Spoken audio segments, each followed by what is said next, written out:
Hey, I'm Rusty. And I'm Heather. And we're the Bryants, and this is the Redeemed Marriage Podcast. We are here to encourage healthy marriages, strengthen wounded marriages, and begin the process of restoration to broken marriages. We aren't licensed counselors, but we are a redeemed couple that loves the Lord and wants to help you journey through this messy, challenging, and fun part of life called marriage.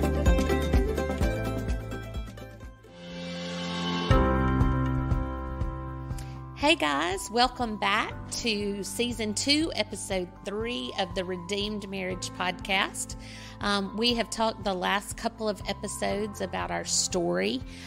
We thank you guys for listening and are just really excited to share this next part with you. In my opinion, this is kind of where the story really begins. It's where our story of redemption begins and restoration, and where God really began to work in both of our lives. And I just have some questions that I'm going to lead us through, and Rusty's going to do a lot of the talking tonight, because this is kind of his part of the story. So, Rusty, why don't you pick up on August 23rd, 10 years ago? Okay, well, first of all, I'm really excited about this part of the story because I went back and I was listening to the last two episodes, and particularly the last episode, and like my voice even sounded really heavy, like because, and like I just want people to know that even when we revisit this, our story, like it's hard even now, and I could just tell even from the tone of my tone of voice, just how it sounded. It was hard. Sure. And so even though some of this that we're about to talk about is still kind of hard, but like this to me is where, like you said, it's where it all starts. And because this is when I kind of entered into the story, because all the other stuff that we talked about the last couple of weeks, the believing the lies of the enemy, that was just you and what led you to the choices that you were making. But then on August 23rd is really where I, came into the story, obviously. Right. And really, though, that like the redemption, the restoration, God showing up, I mean, it started with the confession, and that's where it all started. So this to me is kind of where the story begins. Right. What do you remember about that night? I mean, like, do you still remember the details of that night? And like, what is that like when you look back on it? Well, that's actually a really good question, because sometimes it feels like it was yesterday, and sometimes it feels like it was a lifetime ago. Yeah. And there really are some parts of, even particularly that night that I do remember, like they'll be in my memory forever. But a lot of the details, I don't know that I know them as well as I thought I did. And one of the things, as we're doing these podcasts, like I hope that people are picking up on little things throughout that we're offering as thoughts and suggestions and ideas that other people can use to help in their marriage. And so one of the things that I found really beneficial, and I'm going somewhere with this, was like I started keeping a journal. And I don't journal. I'm terrible at journaling, and I don't really enjoy it. But someone recommended to me that I, write down my feelings and my emotions, and mainly because I could go back and see what God did. Yeah. And I could look back and say, hey, I went from here, and look where we are now. That's right. And so some people know this because we talked about it on a podcast, but we've started writing a book, and me in particular, I started it not long after. I mean, we were in the healing process, it was within the first year, and I actually went back and reread, because it's about 4 or 5 chapters that I've written. Right. And like, first of all, I didn't remember a lot of it, so now that I'm about to share some of it, it's because I had written it down. But I was like mesmerized by, I kept going, ooh, I want to, like, what happened next, I mean, and it was just like, because I just was really hanging on to every word that I had written, because it was just so cool to see how God, even before everything happened, how he was already orchestrating what was going to happen. Right. So back to those details. The reason why I remember some of these details is because I had written about them. But I remember that night I had been gone to a meeting. It was a Tuesday night. I had been at a meeting really late, and I came home, and you had fallen asleep in the bed with one of the boys like you did, which was, gosh, that used to drive me crazy, because then I'd have to drag you out of bed and try to get you to actually go to bed. This is not a parenting podcast. Sorry. But I remember coming home, and it was pretty late. Like I would say probably 11 o'clock or so. And I woke you up, and I was really excited to show you something that had happened at the meeting, and I wanted you to look at it. And it was a video. I showed you the video. I remember us walking in and showing you the video. And, like, I do remember, like, you just had no interest in it. And I thought, well, maybe it's because she just got woken up and, just aren't as excited as I am right now. So you kind of walked out of the room, and you went into our bedroom. And I kind of finished, putting up the stuff, the stuff that I had out or whatever. I walked into the bedroom, and I just remember you sitting on your side of the bed, and you were holding a pillow in your lap. And when I walked in and looked at you, you said the words, "We need to talk." And, oh my gosh, like, the guys out there that are listening to this probably cringe when they hear the words from their wife that says, "We need to talk." And I've heard those words a few times before, but like when you said it, like I knew something was wrong. And the next words out of your mouth, you said, "I've messed up." And then you just kind of sat there. And then you said, "I've messed up really bad." And I don't know if I answered or not, or if I said anything, but in my mind, I was trying to think, what could you possibly have done to mess up? And I was going to places like, okay, maybe she spent too much money on the credit card, or had a wreck and messed up the car, or, I didn't know, because I genuinely had no idea.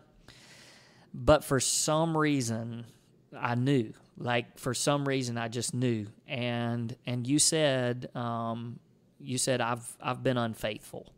And that was your confession. You just said, I've been unfaithful.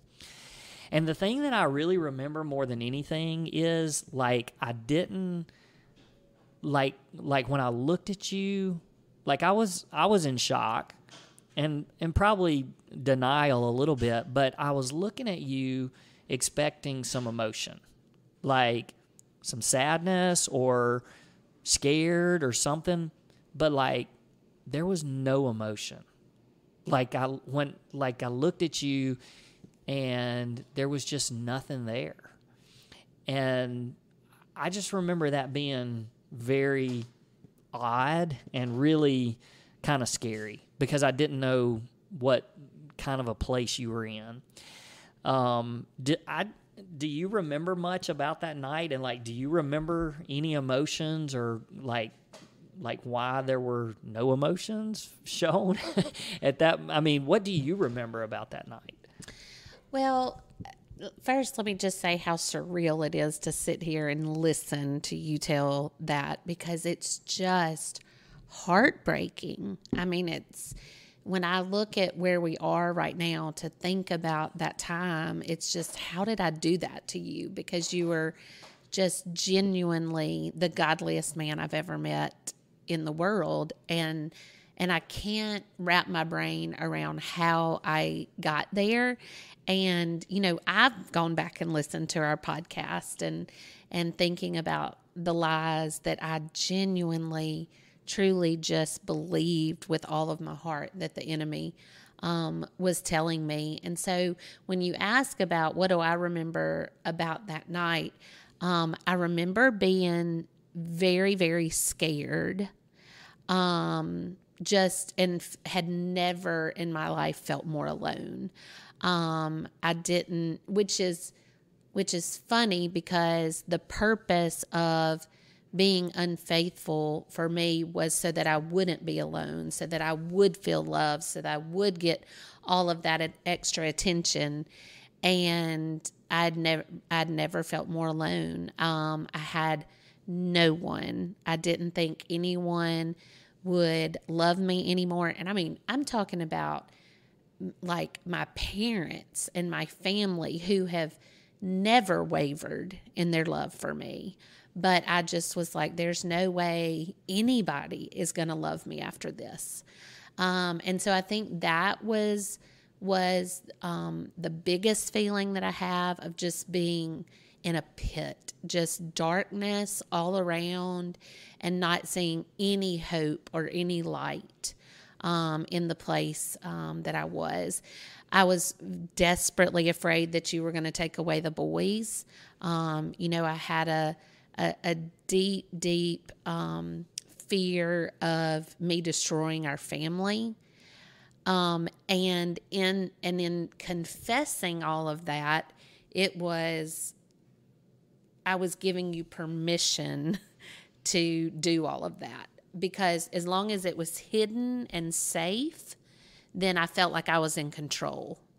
But as soon as I said the words, I knew that I was losing all control of the control that I thought that I had over my life and our marriage and our family and the relationships there. So I was, fully expecting you to walk out, and because like you've said so many times, we didn't have a picture of anybody in our minds that have gone through what we were fixing to walk through that ended in redemption and restoration. Every couple that I could think of that had gone through what we were going through had ended in divorce, and I knew that I didn't want that for our family. Yeah, when I think back to how I reacted the first time, when you told me and you confessed, like I remember it, like what you said, it was like you're listening to it and it's surreal. It was surreal for me then. And I think that part of the reason why I didn't know even how to react was because you mentioned in the Believing the Lies of the Enemy that you just believed that, oh, this will never happen to me.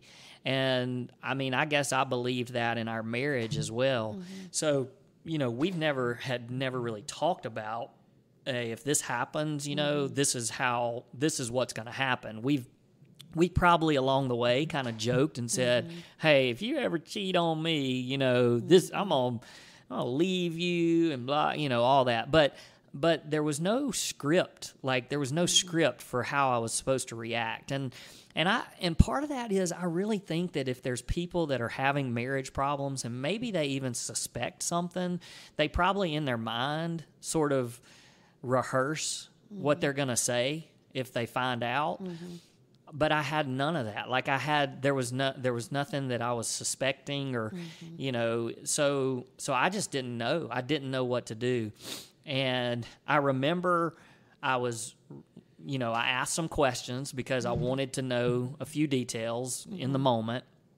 And you kind of reluctantly told me some of that. But then I just got really angry. Mm-hmm. Like I remember trying to, like, I was having this battle in my mind, like, is it okay for me to be angry? And I remember throwing something against the wall, mm-hmm. and then I remember wanting to cuss, and like I'm not much of a cusser, and so I remember wanting to, and I think I even tried to, but then it was so weird because I was like, I felt guilty for cussing, and I ended up just leaving. Mm-hmm. I got in the car and I left, and I actually went to somebody's house that I knew that I could trust, but it was also somebody that was even calculated, to be honest, because it was somebody that didn't know us really, really well, but I knew would be somebody that I could lean on just in the initial moments and kind of give, get some advice and stuff. But it wasn't somebody that, I mean, I was already trying to protect you, because I knew it was somebody that wouldn't necessarily look down on either one of us from hearing that. And I was gone for a while, and I remember you texting me and trying to find out where I was, and I was like, you don't care. Like, you're like, why do you, why would you even be trying to get in touch with me right now? But, then I think you ended up telling me at some point that you just wanted to know who I was telling. Like, you were so scared of, what I was about to do and who I was going to tell, and, and you just didn't. So it was like, where are you and who are you telling right now? But I think back on that night, and sometimes I just kind of wonder, how did you expect me to react? Like, what were you, like, when you told me, what were you expecting me to do? Well, like when you said that I texted and was like, where are you? That was, I mean, honestly, this is, and you have to remember, and for you who are listening, this is before God got a hold of my heart. I was still very, very, very much in the beginnings of worldly sorrow, where I was terrified of losing my reputation. I couldn't imagine what people were going to think. I was afraid of what our family was going to look like. It was very much about what other people were going to say. And I was trying to keep everything tidy, and maybe that many people wouldn't know about it. And so honestly, I just was hoping you weren't going to go tell the world. It was still very much me trying to protect me. Well, and let me jump in here real quick, because I really think this is important, like for listeners. And we've already talked about how next week we're going to talk just specifically about honesty and, truth and not having secrets in marriage and stuff like that. But when you confess to me, you didn't confess because you wanted to confess. Right. At that time, somebody had found out. Right. And you knew basically that you had to tell me, because I was going to find out. Right. One way or the other. And like I really want to, I want to say, because I know, again, people are listening to this podcast for lots of different reasons, but there is a difference in somebody being convicted and feeling, guilty, and finally saying, I got to stop doing what I'm doing, whether it's this or something else, and then approaching your spouse and saying, look, I just have to be honest with you and tell you. And to be honest, the way that you told me made it even harder for me to get to a point of, I want, we're going to make this work. And so the reason why I say that is because if there is somebody out there that has something that they're dealing with, that they are hiding from their spouse, like, it has to come into the light. And when it comes into the light from you, it means so much more. And so I'm not saying that to even to put more, down on you, but more for people to look at this and go, all these little things that we're telling you about the story, it's about as hard as you can come back from, I mean, honestly, I think it's a completely, I don't say it's a completely different story, but it is a different story when, if you were to come to me and say, God has gotten a hold of me, and I've got to, you have to know, and I got to make a change. But like for us, that didn't happen for like 10 more days probably. And so I see you across the table, like just thinking, like your brain is just, what is this, what kind of emotions does that bring back? Or what, what do you have to tell? What do you want to say to people? Because look, the bottom line of all this is we let you into our stories because we want to be real and raw and vulnerable, so that we can help in any way that we can. And, there's somebody out there that's listening that needs to hear this confession part of it, because 100% God's healing begins with the confession. Like that's the first step, is the honesty and the getting it out there and bringing it into the light. And so that has to happen first before anything else can happen. Yeah, I'm honestly sitting over here trying not to get emotional and cry through this whole episode, because I just am thinking about how amazing God's grace is in our lives. We sat today in the car with our 15-year-old kid, and where he asked questions about our story, and he's never really asked questions about it. And to be able to come in and know that he still loves me, like just the grace of God over our marriage and over our lives. And I just want people to know that grace is there for them. It's not what you confess. There's all sorts of things that people listening to this, that they're coming up in their brain with, I should probably tell them this. I should probably walk through this part with them. Yes, confession, because once it's brought into the light, it can be dealt with, and it can be dealt well with. So, and I think that word confession kind of scares people away a little bit. Like it like it makes it sound like, when you say, oh, I have to confess this to God when I pray, you're just thinking of all these, the worst, and like, it's not. I think where we really are going with this is just like everything in your marriage, and it needs to be in the light, and there needs to be honesty, and there needs to be openness. And if you can get to that point before anything happens, that's when you have a good communication, good relationship. You need to have safety when you go and talk to your spouse. And like I said, I think we are going to talk next week just about truth and honesty and secrets and that type of thing. So but yeah, confession seems strong, but obviously what you did on August 23rd, that was confession. That's right.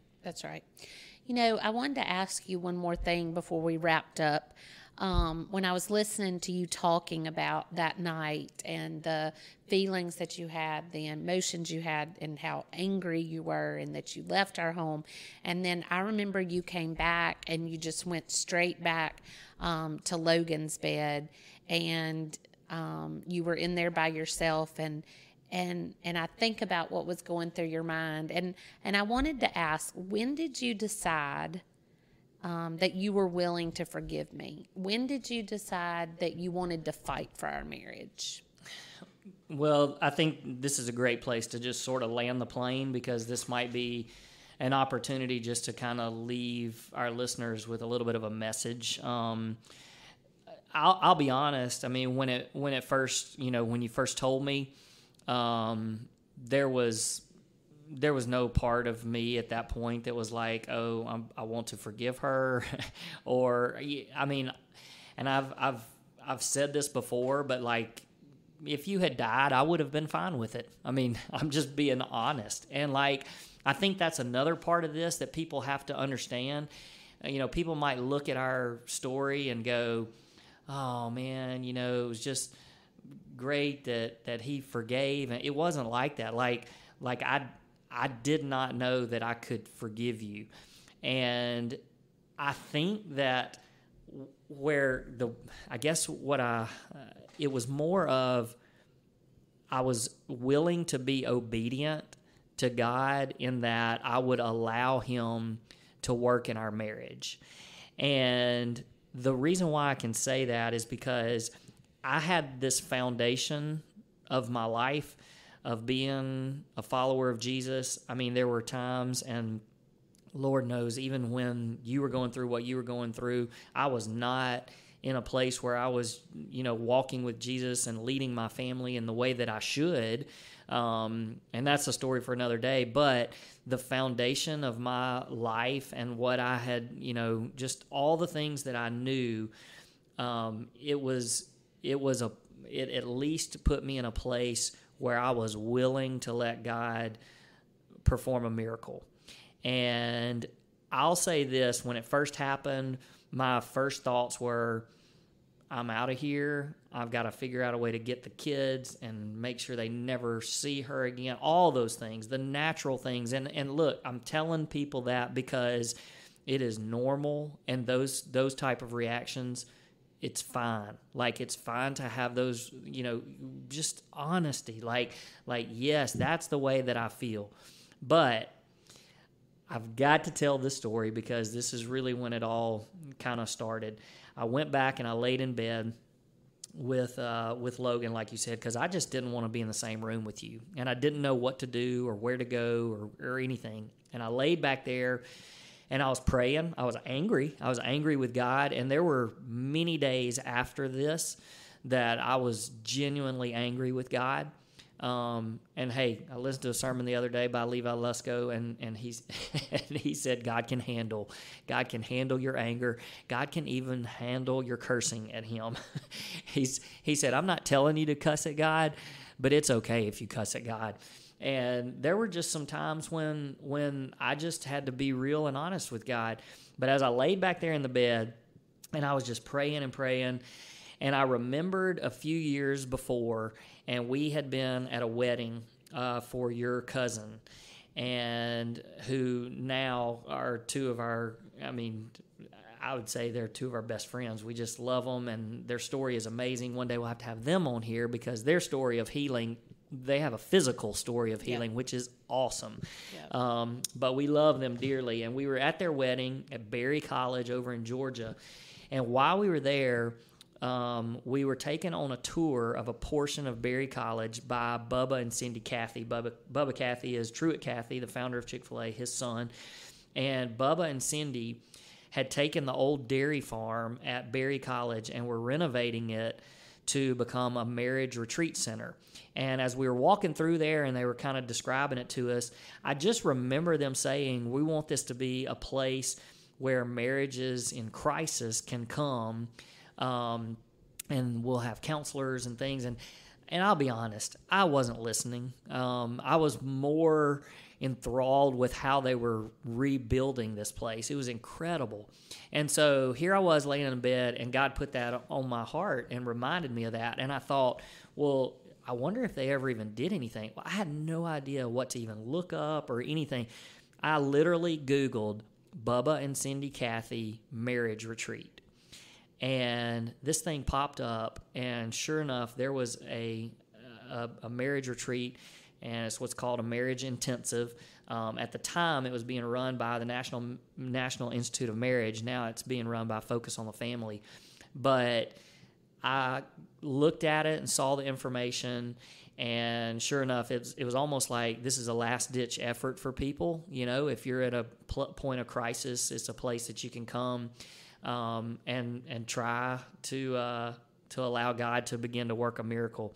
And as I laid back there that night, that was the moment that I said, okay, God, I'm not ready to forgive. I don't know what's about to happen, but I'm willing to be obedient and let you work a miracle if you'll work a miracle. And the next days and weeks were, oh my gosh, so hard. And 3 days later, there was more information that came out that kind of put us on a setback. And then, as all of the information kind of came out, and but what really changed in all that was about 10 days later, and you just met face to face with Jesus. That's the only way to describe it. And your life completely changed after that. And I'm not saying that was the point that I was willing to forgive you, because I did forgive you before that. But forgiveness, I've learned a lot about forgiveness, and we need to do an entire podcast during this season on forgiveness, because forgiveness is a moment in time, but then it's also a process. Yeah. And at some point before that 10 days, I had come to a point where I said, okay, God, I know I have to forgive her. And I did. Now, that didn't mean at that point that I believed that our marriage was going to survive. But all I've said leading up to this is I was willing. And then when you changed and when you just fell in love with Jesus, that's really when everything started to take more shape as far as God redeeming our marriage. And look, I know, man, I mean, this is hard. It's hard for you to kind of relive it. But my goodness, like this part of it for me is not near as hard as listening to the parts from last week, because all I see now is like looking back through that journal and going, wow, where we were then and where we are now.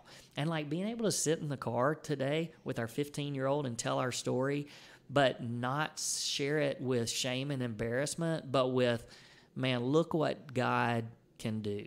And so, as we wrap up today, like that's the message that I want. I mean, the whole reason why we're inviting people into our story during this season is just so they can see how far God can bring a marriage and what God can do and what God can and how God can redeem a life and a marriage. So, hey, if you're struggling and you have, you just need somebody to pray with you, just to tell somebody. I mean, we're here, and like I have just been thrilled and thoroughly enjoyed some of the comments and Facebook messages that we've gotten over the last couple of weeks, and like I genuinely want you to know that you're not alone, and that's some of the things that we've been hearing, that it's so great to hear that they're not alone.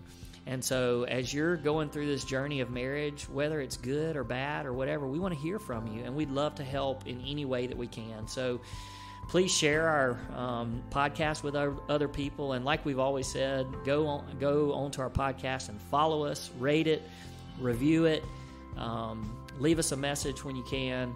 And we're excited to be journeying through this marriage and this life with you. So until next time, have a great week.